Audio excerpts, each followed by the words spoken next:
Hello, and welcome to Arranging Hymn Tunes for Beginner Piano with 8VA Learn. I'm Dr. Cheryl, and today I'd like to share information about arranging for beginning piano.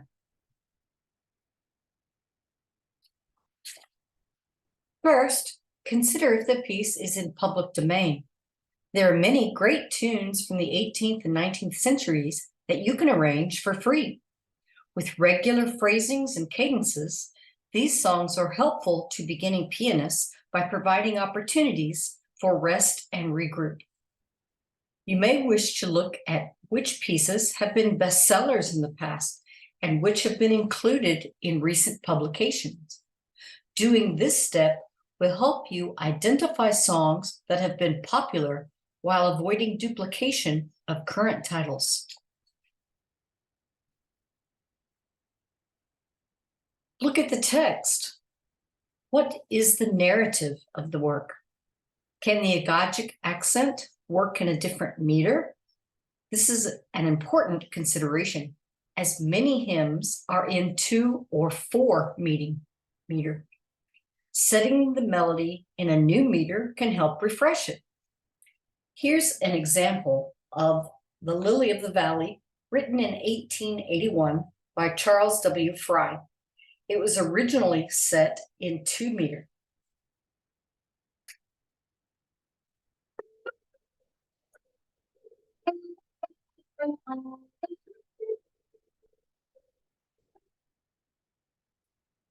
I chose to set it in 6/8.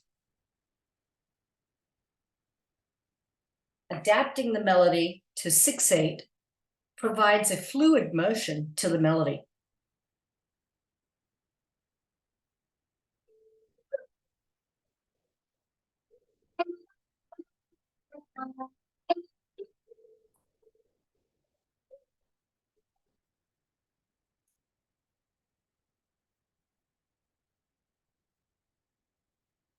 Remember, while adapting a melody, it's important to maintain textual accent so that the melody remains recognizable.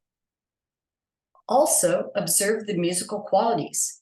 If you are familiar with the text of the hymn Count Your Blessings, you may notice the use of repeated notes in Count Your Blessing and how it provides an opportunity for word painting or tone painting, which means making the music sound like the text or title of the work. Here's an example of counting used in the intro or outro accompaniment figure.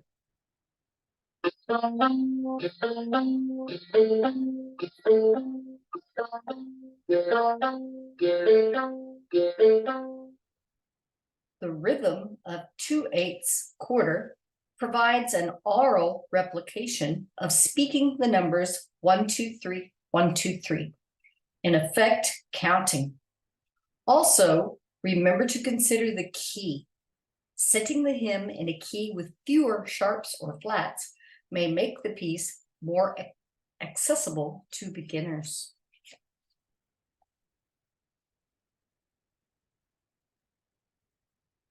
Use of block chords and homophonic texture are core features of hymns.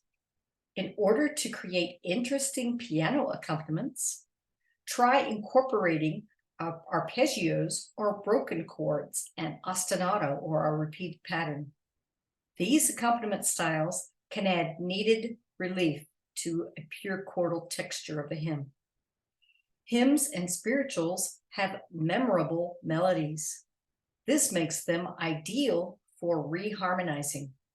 Changing the harmony is a great way to refresh these tunes.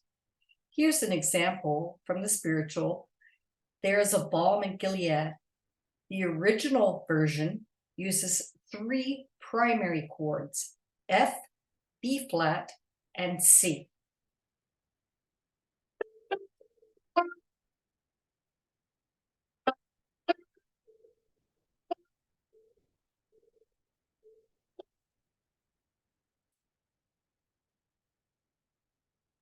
I chose to incorporate more chords.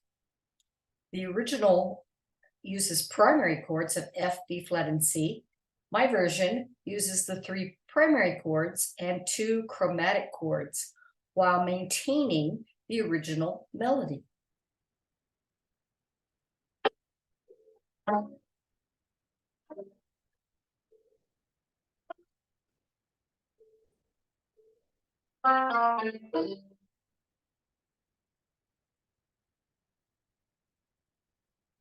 Also included in this arrangement is use of modal mixture to the parallel minor or F minor to further deepen the meaning of the verse text. Here's an example.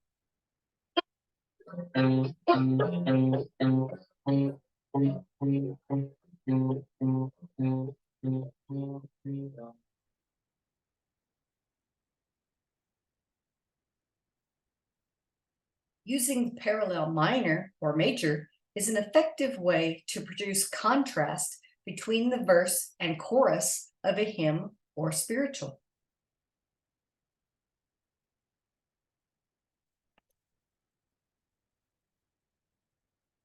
As a quick review, remember to look for works in the public domain. This can help you avoid copyright issues. Also, choose your repertoire by looking at both best-selling and current publications. Let the text help you make decisions for meter and harmony. Identify an accompaniment pattern to establish foundation for the bass line and overall form. Thank you for viewing this 8VA Learn presentation, and we'll see you again next time.